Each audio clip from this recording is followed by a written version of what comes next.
Guys, time for another update video. Not a whole lot to report, just some little stuff that I've been talking about, getting ready to do. Got some parts in finally and ordered some more, so I'm still waiting on some more stuff, and I'll go over that in a minute. But what I'm up to now, I got the Dynojet Kit and we installed it, and I'll show you that over here.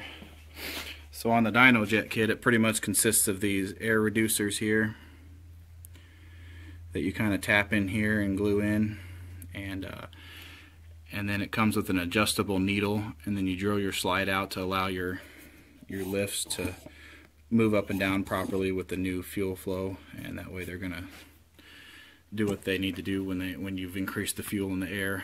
I'm also replacing my fuel line here. It's about time, so I'm going to replace that, and I've already got the long piece on the bike replaced. So other than that, you change your main jet down in the bottom, and that's pretty much it to install a Dynojet Kit. I mean, that's the easy part. So the hard part is actually on the bike when you're running it.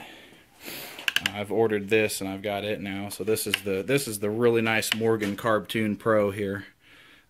This is the best thing to tune your carbs with. I know people say that there's other ones out there, but this is what I wanted to go with because I want it running right, and I want it running really good when it's all done. So I've already had it hooked up. You can see here it just connects to each of your carbs, and you just put them in a row, 1 2 3 4, 1 2 3 4 here, and they just connect to your boots. So if you ever replace these boots, don't get the cheap ones without these little connectors here. They'll come with a little bolt in them, and you take the bolt out, and then the Carb Tune comes with these little plastic connectors that'll connect up to it. So don't get the cheap ones, get the good ones. I know they're about $100, but they're worth it. They're going to be the ones you need for the long run.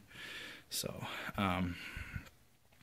we'll just think the boots that were on here lasted, what, 30 years now, so these are going to last hopefully another 30, and you can see they're really nice and firm, and they're going to make a good seal, so you're not going to have to worry about not having a good seal on it. So I've kind of got some stuff apart here.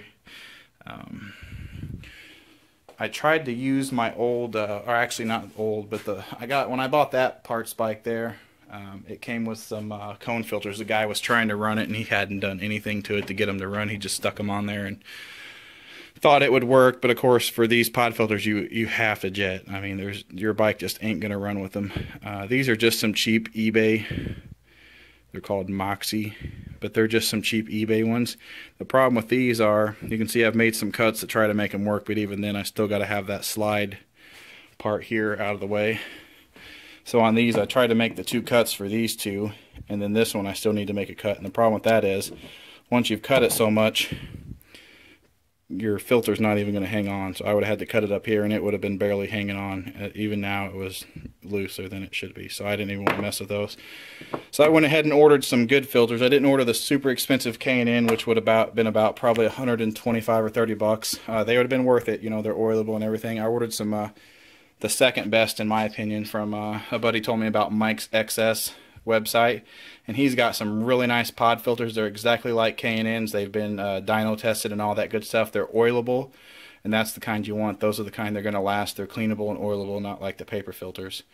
So that's the kind I've got coming, and they don't have the part that blocks it here. They actually just go on the outside, and there's nothing here like these got this little lip that block it.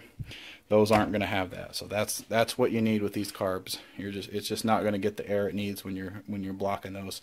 Even if you left a gap here. We tried it and it just doesn't run right. So I've got those coming now. I'll kind of show you what else I've done. I went ahead and replaced all these with Allen heads. So every one of these is an Allen head now. Of course not these, because there's no really point for those. I mean, you just put a little, you don't really ever take those off hardly. So those aren't Allen headed, but everything else is. Like these 2 bolts here, there's all the side covers, all these top covers, the breather cover, and everything like that. And I went ahead and put a breather filter on here. I'm probably going to shorten it up eventually, but for now that's just where it's going to be until we get it all tuned. And then I'll go back through and clean up a lot of this wiring and stuff, because I don't know exactly what I'm going to do yet. I really want to do a lot of wire cleaning on here, because the wire is the only thing that's really driving me nuts. That and these plates. But I've got some metal from a buddy, gave me some metal to cut out. I'm going to make some of these that are less flimsy, hopefully. I've actually also bought some really nice aluminum baking pans, really big ones. I think they're like 10 by 8s or something, and I can cut probably one side plate out of each of those, and I'm probably going to make a really good side plate for these. And I want to make them to where when the seat's on, it butts all the way up to the bottom of the seat, and then it goes all the way back somewhere in this area, at least covering this rail here, and then of course all the way down somewhere in here. So it's going to look somewhat like this. Of course, this shape here was for the air box, so I'll probably do away with that and do something different. Maybe just, I don't know, just instead of this notch here, just come straight up with it and make it look good. So that's what I'm going to be doing the next couple days. I'm probably going to take these plates off here today and start getting an outline for it. I'll use some cardboard and really figure out what I want and where it's going to be. So that's what I've been up to.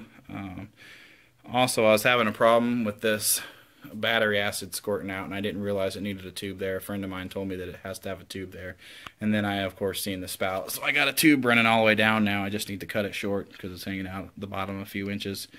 So I'm going to cut that off short. That way battery acid isn't draining all over my stuff like it was. I mean, it wasn't really hurting nothing, but it could corrode a lot of stuff after a while. So that's where I'm at. I mean, it's going to be a progress or a huge process with this dyno, because we're going to be hooking it up, testing it, driving it, testing it, you know, running it. We've got it synced, we think. Probably when we get the filters, we're probably going to have to resync it, because right now it's synced without any filters, and I don't know if it's going to matter. So right now we've got it at least synced for the most part, and you know, it's gonna do pretty good. So right now, once we get the carbs, really all we're going to be adjusting is possibly these slides to make it a little bit leaner, a little bit richer, and then of course our pilot needles there. We might have to adjust those in or out a little. So, but really, it's coming along. I mean, it's been fun, and I can't wait to get it out and actually get riding it, because it's gonna add a little bit of power to it, and it's gonna be a lot fun. I mean, it already was a pretty quick bike. Those are the carbs I had on it. I kind of stripped some parts off of them. I didn't really need anything, but there was a few nicer parts on there that I wanted. And I'll probably go ahead and rebuild those later on just to have some stock carbs. So those, I would have used them, but you can't get these out at all. They're pretty much set for stock jetting, and it'll run like it is. But I can't get them out. I tried to drill them, and they're just screwed. So I'm just going to silicone over the top of them and just leave them like that. And then I'll have an extra set. If I ever want to run the stock airbox again, I'll just put those on, and it'll run fine. So, but these I went ahead. These have been completely cleaned. All the pilot screws in here, all 4 of them are loose and adjustable. All the O-rings have been replaced in between there for the fuel, and everything's done on it. I mean, it's got new carb bowl gaskets. I adjusted the floats. The floats are perfect now. They don't leak at all. So that's pretty much, other than polishing the carbs on the outside, which I don't even care to do at this point, that's pretty much done and ready to go. So once the filters come in next week, early next week, I'm going to have the bike finished hopefully sometime next week, if it's warm enough. I mean, with this cold weather, it's so hard to do anything. I mean, because you're just kind of running in circles trying to jet it when it's cold. I mean, I wouldn't mind to jet it, because then I'll just, or not jet it, but adjust it for the cold weather, because I do want to do a little bit of cold weather riding. But of course, when it gets warm, I'll probably have to readjust things, resync things, you know. But at least I'll own that nice $100 tool there, $115 actually, hanging off the bike there. So I'll own that at least, and I'll be able to just do it myself, and I won't have to worry about a shop doing it. Also, I've ordered these bolts here to replace all these with Allen heads. The one I ordered, the set I ordered was the wrong set. I don't know why. For some reason I ordered for a 79 Suzuki, and this is an 81, so I need them to be an 81 to like an 84, I think. And that's the ones I've got coming now, so I'll get those replaced. And then I'll pretty much have everything Allen head, and I won't have to worry about stripping everything, because these screws on here are absolutely awful. I mean, they just strip out so easily. I mean, I can't imagine if it was like that when they were brand new, if they stripped out that easy, but it's rather annoying when you're trying to get them off to quickly tune something and they're just stripped out enough that it's taking you forever. So I'm going to replace those, and I've kind of been kicking around the idea of putting on some of this Cafe Racer tape. I ordered this. It was only like $10, and it's a vinyl decal. It's all right, but I think I'm going to get something that is more checker, like the same width here, but like 4 checks instead of just these 4 smaller checks. And I've seen a couple, but it looks like I can only get them from Germany. I mean, I may try to have something printed up here in town, but usually when you get something in town, I know they say buy local, but when you buy local, you're just paying out the ass for stuff, and it really sucks. Like, I tried to get some metal for these side plates, and I couldn't even buy any metal around here. I mean, if I had a Home Depot close, I could have went there and probably got something. But around here, we just got local hardware stores, and I went to a machine shop, and the dude wanted to sell me a full half sheet, 5x4 half sheet. And I understand he's got to use the rest of it if he cuts pieces out or something. But I mean, I didn't want nothing uneven. I just wanted a small sheet, enough to cut 2 of them out of. And he only wanted to sell me a half sheet for $83. And I'm like, I'm not going to pay $83 for that. I mean, that's just outrageous. And it's just kind of sickening when you try to get something local and you just can't do it because it's so expensive. And I mean, you want to buy local and help your town, but you can't go broke doing it at the same time. So, other than that, I've been kind of wanting to change these shocks. I don't know what's wrong with them. I mean, I guess they probably need rebuilt. These rear Showa shocks, they're completely stiff. There's no flex in them.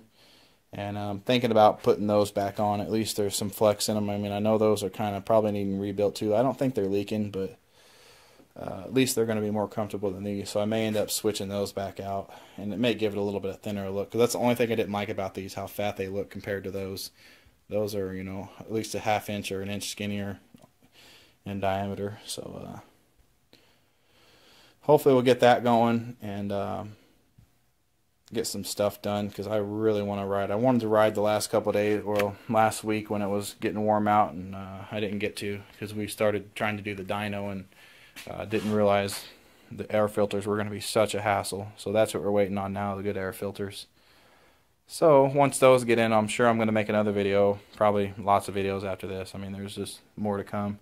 Still trying to sell the mini bike. Haven't had any good offers. Nobody's really got the money around here, I imagine. People are offering me all kinds of low offers for it, and it's just not worth it in my opinion. I mean, it's not an expensive bike, but it's a nice running bike, and like I said, it's got all brand new stuff on. I mean, the only thing that's still original is the handlebars and the frame, you know, and the rims. Other than that, everything on that bike is brand new, besides the shocks. The shocks are the original ones, but there's nothing wrong with them. I mean, it's got a brand new seat, brand new chain, rear sprocket, brand new engine, brand new brakes, brand new throttle, grips, clutch cables, and, well, not clutch cables, but brake cable over there, and brand new bearings in it, brand new tubes, brand new tires. It's even got a custom muffler on there, that straight pipe with the screw in, so if you wanted to silence it, you could put a silencer on it. It's got the billet cone filter to go on there. I just didn't put it on because it kind of sticks out and hits my leg. So I'll let somebody with a little bit smaller body put it on. But it's got the adapter with the filter with it. So, I mean, it's all there, and it runs perfect, starts right up. And I'm only asking $400 for it, which is a hell of a deal for a mini bike, considering you can go to Sam's Club or wherever and buy these cheap-ass Moto Voxes. They're only like 2.5 or 3.5 HP, and they're just pieces of crap plastic, you know. This thing's built very well, and it's all metal. There's not a lot of plastic on it at all. You know, and you're going to pay a lot of, you know, about the same price or more for that piece of shit Motovox, you know, that's got a small ass engine on it. And this thing will do, you know, 40 to 45. I had it with me at 280 pounds doing 45 on it. You know, and people around here, they just don't understand. They want to lowball you and then try to resell it or whatever, and I'm not going to let them do it. You know, I'm in no hurry to sell it. I don't need to sell it. I just don't like to see it sit around in here. But if I have to, I will keep it for my kids. I mean, I just thought somebody would like a nice mini bike, and then maybe I could build another one. But I'm not going to just give it away. People really around here, they want you to give it away, and I'm not going to do it, you know. A lot of people around here, they'll come over and just lowball you all day, and it's really annoying when you try to sell something online and people are just like that. They're just born like that or something, you know. They say, you know, there's like you work all your life to be an asshole or something, and most people are like that, you know, or they're just born assholes. So, but anyway, that's where it's at, and hopefully get some more going on this, because I am seriously ready to ride.